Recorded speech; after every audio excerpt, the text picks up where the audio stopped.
मासिक दोष, मासिक धर्म, प्रसव पीड़ा, इस सब के बारे में जानकारी है आप लोगों को? है या नहीं है? है तो अच्छी बात है, और नहीं है तो आपको मैं बताने का प्रयास कर रहा हूँ। सबके साथ ऐसा होता है, ये नेचुरल है। जब आपका उम्र 14 से लेकर के 55-56 वर्ष तक ऐसा चलता है, ठीक है, और ये नेचुरल बात है, तो सबके साथ होता है।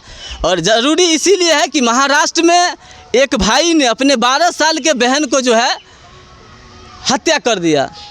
और हत्या क्यों किया, वही चीज़ मैं आपको बताने वाला हूँ। हत्या इसीलिए किया कि उनको यह ज्ञान नहीं था कि ये होता क्या है, जबकि ये नेचुरल है, सबके साथ ऐसा होता है।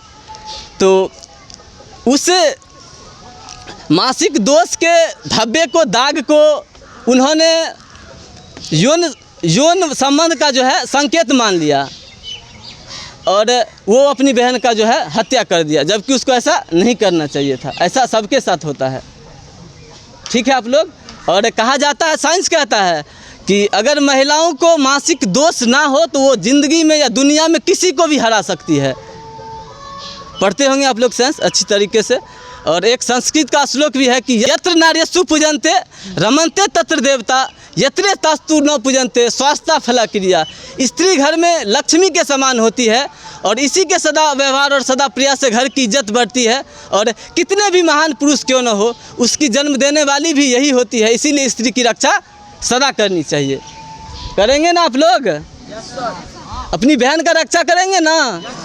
ऐसा नहीं कि रास्ते में मम्मी के साथ चल रहे हैं और किसी के बहन को मतलब रेप हो रहा है, तो आपका मम्मी भी बोलेगा कि छोड़ो ना, तुम्हारा बहन थोड़ी है।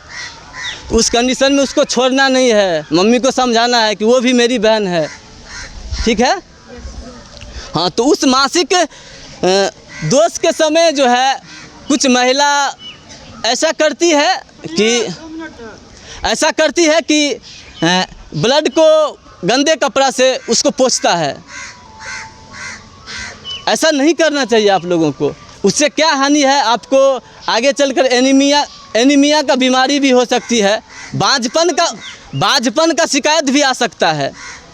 तो कोशिश करिएगा कि साफ कपड़े से जो है उसको पोंछे। शर्म बिल्कुल नहीं, मैं आपका भाई हूँ और मुझे परवाह है आप लोगों की इज्जत की और आपके स्वास्थ्य की, इसीलिए कह रहा हूँ। और भी मतलब भेदभाव का भी आपके साथ हो सकता है, हिंसा का भी आप लोग शिकार हो सकते हैं। तो इसीलिए उस परिस्थिति में जो है आप लोग उस गंदे कपड़ा का इस्तेमाल मत करिएगा, पैड का इस्तेमाल करिएगा। पैड जानते हैं ना आप लोग? तो उसका यूज करना है आप लोगों को, ठीक। ज़्यादा और कुछ नहीं कहेंगे। आगे वैसे हम 2 महीना 3 महीना पे आते रहेंगे, और आगे आपको बिजनेस कैसे किया जाता है। चूँकि मैं 4 साल मजदूरी किया हूँ, मेरा पढ़ाई भी रुका है।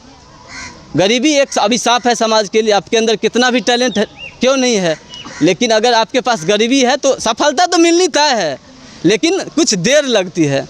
तो इसीलिए बस इतना ही आपको जानकारी देने आया था, और मुझे उम्मीद है कि आप लोग इसको अपने जीवन में अच्छा से लागू करना है। तो कोई कम अगर आपके साथ छेड़छाड़ करेगा तो बोलेंगे ना, किसी को फ़ोटो नहीं ना खींचने का मौका देंगे, किसी को नहीं ना फ़ोटो खिंचवाने का मौका देंगे।